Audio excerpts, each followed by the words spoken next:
In the meantime, I'll keep tabs on the Saurian with the rest of the faculty, said Professor Dufay. Though, as Merlin pointed out, if there was one lesson in the tale of Sophie and Agatha, it's that the Saurian does a rather remarkable job of protecting itself. Speaking of Merlin, which efforts is he sending to be on our quest? Hester asked. It's better not be Beatrix and her vested minions, Sophie quipped. And how do you expect us to travel? On foot? I'm famous now. The whole world knows my fairy tale. I can't be traipsing from kingdom to kingdom in a dirty dress.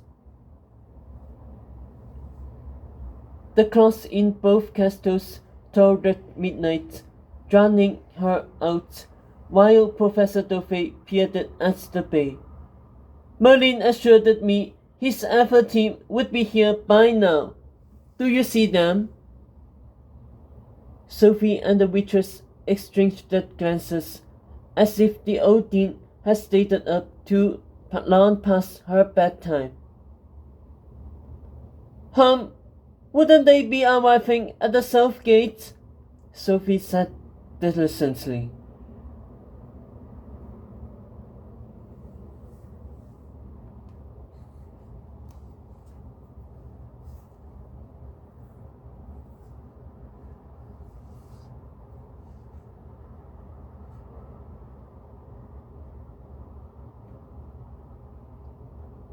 Suddenly, a ripple burst at the midpoint of the bay, right in front of the Goose Master's tower. It sounds its mate was low and croaky like a desperate toast. Then more ripples formed, faster and faster, spewing bubbles of clear water and booze lurched into the sky, each burp more violent than the last, as if the bay was trying to expel something it swallowed. Then, in one willful spurt, the hull of a ship popped through the surface, only upside down, with the rest of the ship buried beneath the bay.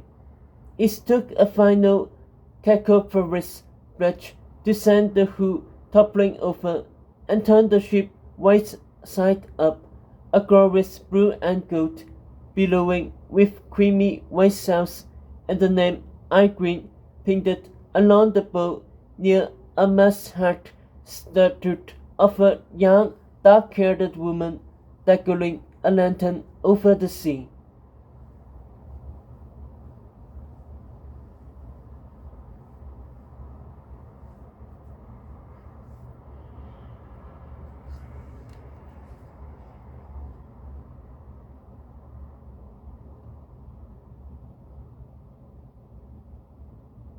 For a moment, as water and slime drained off the vessel and it propelled towards the shore, Sophie thought it must be a ghost ship, for there didn't seem to be a captain. But then she saw a shadowy figure at the prow in a dark leather jacket and cut-off breeches, hair tied up in a bandana. And from what she could see, he was sharp-jawed, fine-featured, and handsome. Yet, as the boat slid onto tortuous banks and stuttered to a stop, Sophie saw for the second time in one evening that the boy she had been expecting was not a boy at all. Agatha! She choked. Her friend was already throwing a rope over the side of the ship and sliding down. The two girls dashed towards each other and collided in a breathless hug, falling into the bay. Sophie's white dress was lobed in sludge, but she didn't care, gripping Agatha like she might never let go, both of them caught between giggles and tears.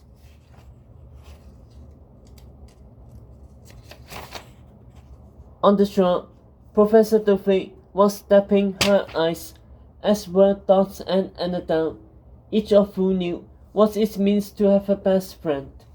Even Hester was biting her lip. "I missed you, Aggie," Sophie whispered. "Not as much as I missed you.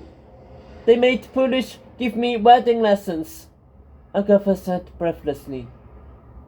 "That's little Winnie, in Camelot," Sophie squeaked. "Giving wedding advice." "A wedding you're now in charge of planning," said Agatha. Sophie burst into laughter. "Good heavens, we have a lot to catch up on." She kissed her dearest friend and nestled against her. "But now that I have you, I'm not letting you go, even if you didn't wait me. Even if I thought you had forgotten all about me. I love you, Agatha. I always will." Her friend held her close. "I love you too. And I never forgot about you, Sophie. I never could." Sophie hugged her tighter. "I'm here," a voice shouted. The girls turned to see Hot bounding around the side of the bay, naked except for a tablecloth from the party wrapped around his waist. "I tried to follow you, but then my man Wolf started drinking and it got really bad, and then it took me forever to find you guys. So yeah." He bent over, panting. "What had I missed?" He took one look at Professor Dovey and 3 witches goggling at him, then at 2 girls embraced at the sand, gaping at him too, Sophie's wet lipstick on Agatha's cheek. "Not again," Hot gasped. Only the 2 girls weren't looking at Hot at all. They were looking past him at a tall silver tower rising out of the bay, an open window lit by the moon, a sharp steel pen sweeping ink across a page. The historian, writing.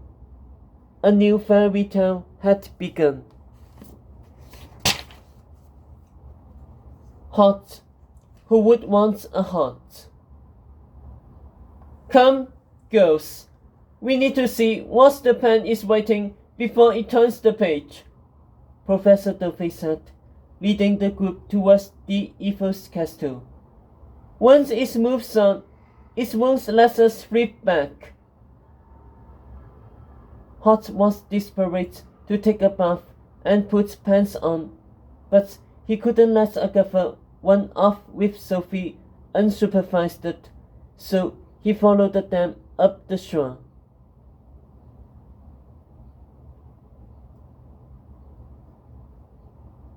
Every time he was free of rivals for Sophie's attention, they always returned, more meddling than ever. Why couldn't these toads mind their own business, or die like Raffle did? True, he had had Sophie to himself these past 6 months.